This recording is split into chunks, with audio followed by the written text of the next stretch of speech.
फिजा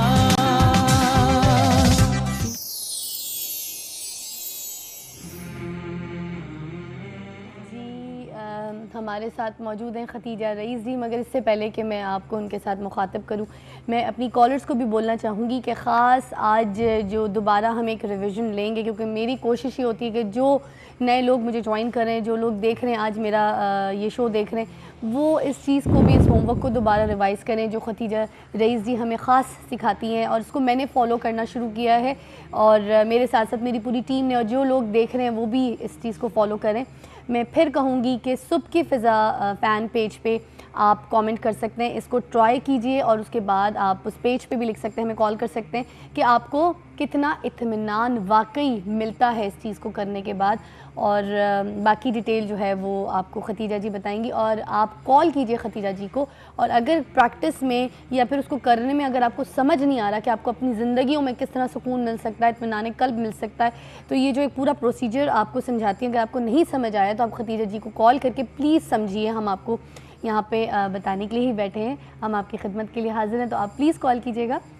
अच्छा जी, अस्सलाम वालेकुम खतीजा जी। ठीक ठाक है। आज हमारा टॉपिक जो है वो है कुदरत से वाबस्ता कुछ नाजुक हकीकतों पर, मौज़ात पे, करिश्मात पे। मैं आपसे सबसे पहला सवाल ये करना चाहूँगी कि खतीजा जी, क्या ये भी मौज़ात होते हैं कि एक बंदा अपनी जो पर्सनालिटी है वो बिल्कुल एकदम से चेंज करके अल्लाह की राह पे बिल्कुल जो है वो चलना शुरू हो जाता है? रात को कुछ होता है और सुबह जो है वो एकदम से ईमान ऐसा अपना पक्का कर लेता है कि ये मैंने सिर्फ अल्लाह की रस्सी पकड़नी है और मैंने इस रास्ते पे चलना है। तो ये मौज़ात है? Very good question. तमाम पैगंबर वसल्लम का सबसे बड़ा मोजा, तमाम वली अल्लाह की सबसे बड़ी करामत है ही ये कि दिल बदल दे। अच्छा। क्योंकि हर चीज़ देखे ना, उड़ना तो चिड़ियाँ भी उड़ रही हैं, ठीक है ना, इंसान उड़ गया तो ऐसा क्या है, और जहाज़ में बैठ के तो सभी उड़ गए, बिल्कुल।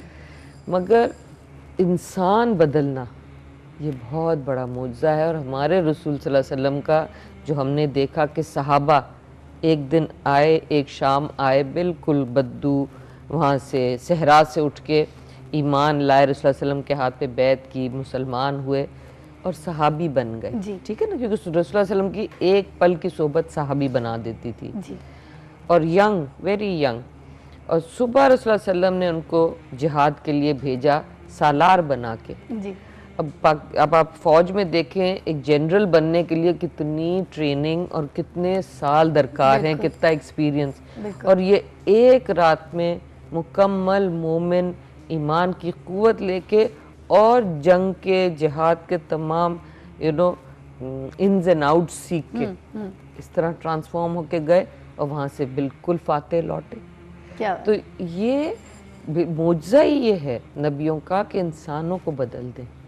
और ये जो हम जिक्र अल्लाह कर रहे हैं, हमने यही पाया कि ये इतनी बड़ी अल्लाह की रहमत खुली है इस उम्मत पे कि आम कर रहे हैं और पा रहे हैं कि दिल बदल रहे हैं।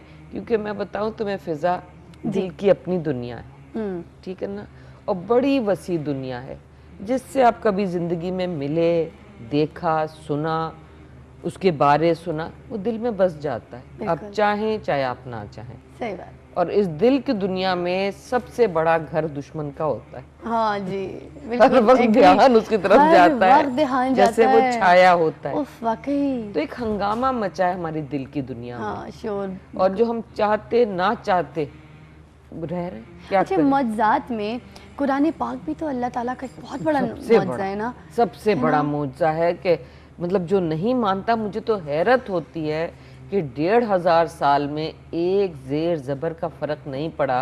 क्या बात। तो आप इस बात से इम्प्रेस नहीं हो रहे, आप इस पे गौर नहीं कर रहे, बिल्कुल, आप इसकी तरफ नहीं पलट रहे, तो कितनी जहालत है, कितनी जहालत है, कितने मौज़ा जिसकी तरफ राग़िब भी नहीं हो रही। यस, क्योंकि ये छोटी छोटी चीज़ों को हम देख के इतने मरूब हो जाते हैं और दूर दूर जाके उसको देखते हैं और ये टीवी पे आ रहा है। बट द बिगेस्ट मौज़ा इज दैट दिस बुक, जिसको हम चलें किताब ही समझ लें, देखें तो सही कैसी चली आ रही है, सीनों में उतर जाती है, दिलों में जिंदगियां बदलती है। देखो ना, इसमें एक एक चीज़ के बारे आपको गाइडेंस है एब्सोल्यूट। और फिर डायरेक्ट आपको, आप रोज़ पढ़ें अपना कुरान, जो आपके मौजूदा प्रॉब्लम्स, इश्यूज या वो होंगे, जवाब मिलता है, बिल्कुल बिल्कुल जवाब मिलता है अगर सीने खुले हों। क्या बात। हमारी प्रॉब्लम यह है कि सीने हमारे बिल्कुल गफलत में चले गए, इसलिए हम भी इसको एक रूटीन में पढ़ के रोड की तरह बस रिपीट कर दिया, ना समझे ना दिल में उतरा और आगे चले गए। तो फिर जब हमें बेफायदा लगता है तो हमसे छूट जाता है। जी बिल्कुल। बट अगर हमारे सीने में उतरे ये कुरान तो ज़िंदगी गुजारने का तरीका वहीं से मिलेगा, बाकी सब गलत है। बेशक। अच्छा, अब हमारे अंदर अगर इत्मीनान कल्ब भी है तो फिर जाहिर सी बात है हम इस चीज़ को भी बहुत अच्छा फॉलो कर सकते हैं। बेटा इत्मीनान आता ही जब है जब हम सही तरह से ज़िंदगी गुजार रहे हैं। ये नहीं हो सकता कि हम एब्सोल्यूट डिफायंस, अल्लाह ताला की नाफरमानी और गलत, तुम पत्थरों पे नंगे पैर चल के इत्मीनान हो सकता है? Never, of course. गलत रास्ते पे डल के इत्मीनान हो सकता है? अगर तुम्हें पता ही नहीं, तुम सफ़र में गाड़ी में सवार हो गई, अब तुम्हें नहीं पता ये कहाँ जा रही है, तुम्हारी मंजिल की तरफ जा रही, तुम इत्मीनान से बैठ सकती हो सवारी में? बिल्कुल नहीं। ये हालत है इस वक्त हमारी। एक कॉल भी ये साथ लेना चाहूँगी खतीजा जी। अस्सलाम वालेकुम, मिसेस आमिर हैं कराची से। अस्सलाम वालेकुम। वालेकुम अस्सलाम। फिजा, आपकी आवाज़ माजरत चाहती हूँ, आवाज़ नहीं आ रही है। हेलो जी, अब अस्सलाम वालेकुम। वालेकुम अस्सलाम जी, क्या हाल है? खैर से, अल्लाह का शुक्र। फिजा, मुझे बहुत खुशी हो रही है, मेरी आज कॉल आपसे मिल गई। मैं आपको बताना चाह रही हूँ कि आपके हस्बैंड हैं फवाद। जी जी जी। मैं और वो क्लास फेलो रह चुके हैं शारजा में। मैंने और उन्होंने एक ही क्लास में पढ़ा है। मुझे इतनी खुशी हो रही है मैंने जब उन्हें टीवी पे देखा। वाह, आपका मिसेस आमिर, आप कहाँ होती हैं? मैं पिंडी होती हूँ, मेरा नाम सायका है। वो मुझे बहुत अच्छी तरह से जानता है फवाद। मैं और वो एक ही क्लास में, हमने ओ लेवल एक साथ पढ़ा है पिंडी, क्या बात है, शारजा में। अच्छा, आप एक काम कीजिएगा, सुबह की फिजा में खास जो है अपना नाम लिख दीजिएगा, मैं और बता दीजिएगा कि मैं फवाद की फ्रेंड हूँ, तो फिर मैं आपकी जो है फवाद से जो है बात करवा दूंगी। आप लोगों ने स्कूलिंग साथ की थी माशाल्लाह? जी, स्कूलिंग। और मैं फवाद थे और रिजवान उनके कजन है ना, रिजवान जी।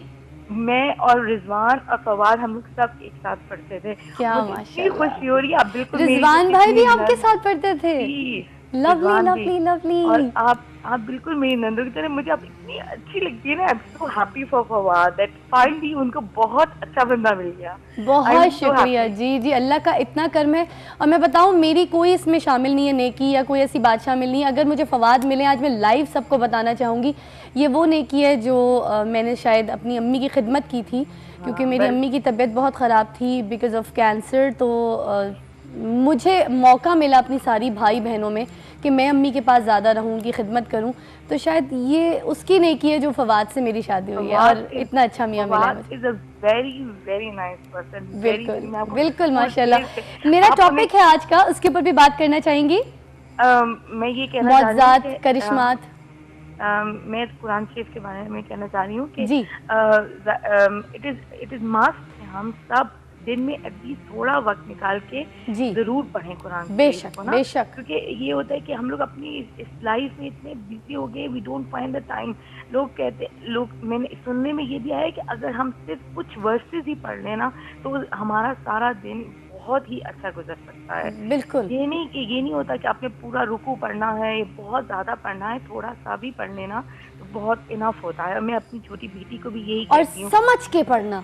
जी, समझ कर पढ़ना ना, है ना? बहुत अच्छा होता आप अपना एड्रेस भी लिखवा दीजिएगा, मैं आपको कुरान पाक भी खास गिफ्ट करूंगी, क्योंकि मैंने अपनी सारी कॉलर्स को जो है कुरान पाक जो है गिफ्ट किया, आज भी करूंगी। ये उर्दू तर्जुमे के साथ है, आसान उर्दू तर्जुमे के साथ, जो आप पढ़ेंगी तो आपको बहुत आसान लगेगा। उसके बाद आप उस तर्जुमे को बार बार पढ़ेंगी, आपको उस चीज़ की बड़ी समझ आएगी। तो मैं ख़ास आपको भेजूंगी, आप मेरे साथ पूरे प्रोग्राम में रहिएगा। Thank you so much for your call, क्योंकि हम आपको बताने जा रहे हैं इत्मीनान कल्ब की रिविज़न, कि किस तरह से आपने इत्मीनान कल्ब का ये जो प्रोसेस है ये करना है घर बैठे।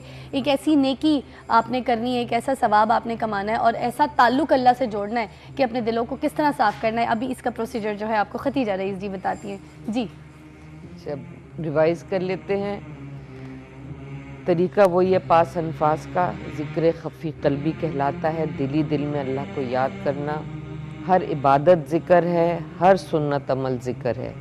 ये एक ख़ास प्रोसीजर है जिससे कल्ब जारी, यानी कि हर पल 24 घंटे 24/7 दिल ही दिल में इंसान अल्लाह को याद करता रहता है, क्योंकि रूह का जो ब्रेन सेंटर कल्ब है, जो हमारे फिज़िकल हार्ट के अंदर प्लेस है, क्योंकि अल्लाह ताला कुरान में कहते हैं जब मैं किसी पर बहुत करम फरमाता हूँ तो मफहूम है कि मैं उसका सीना खोल देता हूँ। जहन का नहीं जिक्र, सीने का जिक्र आता है बार बार। तो इसलिए रूह का जो ब्रेन सेंटर है वो कल्ब है और वो सीने में प्लेस्ड है। तो ये जिक्र भी हम इस उसमें करते हैं कि हमारा सीना मुनव्वर हो ईमान के नूर से और इतनी शिद्दत आ जाए कि अमल को दिल चाहने लगे। क्योंकि प्रॉब्लम सिर्फ यही हो रही है कि हम बहुत बटे बटे हैं और हमें दुनिया में जो इस वक्त राइज हो गया है तर्ज हयात, हम उस पर चल रहे हैं और आसान लग रहा है, जो सब कर रहे हैं वो करना बहुत आसान है जी। अपनी डगर बदल के और मुख्तलिफ हो जाना और अल्लाह की राह पे लगना मुश्किल लग रहा है। जिक्र अल्लाह से जब रूह में तब्दीली आती है, जब रूह में जान पड़ती है या गफलत छटती है, तो सही अमल, हिदायत, कुरान की जो असल मकसद है उस पे इंसान पहुंचता है।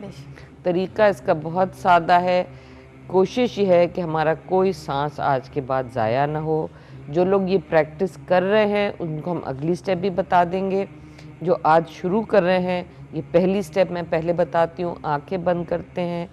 हुक्म है कुरान में, सूरह मुज़म्मिल आयत नंबर 8 है, वज़्कुर इस्मा रब्बिका वतबत्तल अलैहि तब्तीला। अपने रब के नाम का जिक्र कीजिए, इतना कीजिए कि हर चीज़ से जहन महव हो जाए और यकसुई आ जाए अल्लाह की ज़ात। तो सिर्फ इस कैफियत को हासिल करने के लिए आंखें बंद की जाती हैं, एक रिदमिक सांस लिया जाता है, थोड़ी सी बॉडी मूवमेंट आ जाती है। ये इबादत नहीं है। इबादत वो याद है जो हम दिल में बसा रहे हैं। कोई तरीका रसूलुल्लाह सल्लल्लाहु अलैहि वसल्लम ने फ़िक्स नहीं फरमाया, इसलिए अगर हम कहें यही तरीका है तो बिद्दत में चला जाएगा।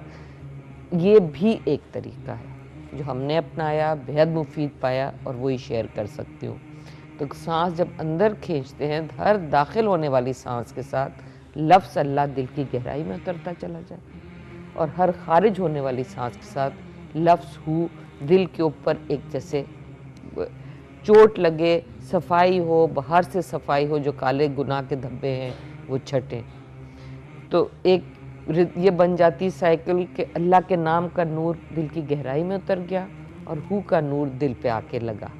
ये पहली स्टेप है। जो लोग कुछ अरसे से प्रैक्टिस कर रहे हैं और अब कंफर्टेबल हैं इसके में, तो वो फिर दूसरी स्टेप भी साथ कर लें। लफ्ज़ अल्लाह पूरी एक्सरसाइज में, पूरे ज़िक्र में दिल ही में उतरेगा, हु की ज़रब बदलेगी और दूसरी स्टेप में दिल के बिल्कुल ऑपोजिट वो है रूह, लतीफ़ा है रूह। ये रूह के 5 वेरी इम्पोर्टेंट पॉइंट्स हैं जो सीने में हैं, इन सब को मुनव्वर करना है। तो हु की चोट फिर दूसरे पॉइंट पे जाके ख्याल से लगनी है। बैठे आप इसी तरह रहते हैं, ज़ाहरी शक्ल यही रहती है, मुंह पक्का बंद, ज़बान तालू से लगी है। ये कल्बी ज़िक्र है, दिल ही दिल में याद करना है। और पहले में हु की चोट वापस दिल पे लग रही है और दूसरे उसमें 5 मिनट 7 मिनट जितनी देर आप कंफर्टेबली पहले पे करके फिर शिफ्ट हों कि अल्लाह का नाम दिल में उतरे और हु की चोट दूसरे पॉइंट पे आके लगे जिसका नाम रूह है। और ये भी सीने में बिल्कुल दिल के ऑपोजिट प्लेस्ड है। ख्याल से इस पे चोट लगाएं ताकि इसका भी तज़किया हो, ये भी साफ़ हो। और फिर इसकी कैरेक्टरिस्टिक्स पे भी डिस्कशन करेंगे कि इससे क्या तब्दीली आती है। पहले से तो जब दिल वो होता है, प्योरीफाई होना शुरू होता है, तो गलती गलत लगती है, अपनी गलतियां नज़र आती हैं और बड़ी शर्मिंदगी होती है। Thank you so much Khatija ji, आपने हमें आज सेकंड स्टेप भी बताया और इंशाल्लाह ताला जुमे के दिन अगला जो हमारा जुमा आएगा उसमें हम इस स्टेप को भी दोबारा रिवाइज़ करेंगे और कोशिश करेंगे कि आपको सेकंड स्टेप की जो है एक और प्रोसीजर जो है उसको ज़रा प्रॉपर तरीके से आपको करके दिखाएं। तो अभी एक वक्फे का वक्फे के बाद आपसे दोबारा मिलते हैं। जाइएगा कहीं नहीं, आज हमारे साथ ही रहिएगा।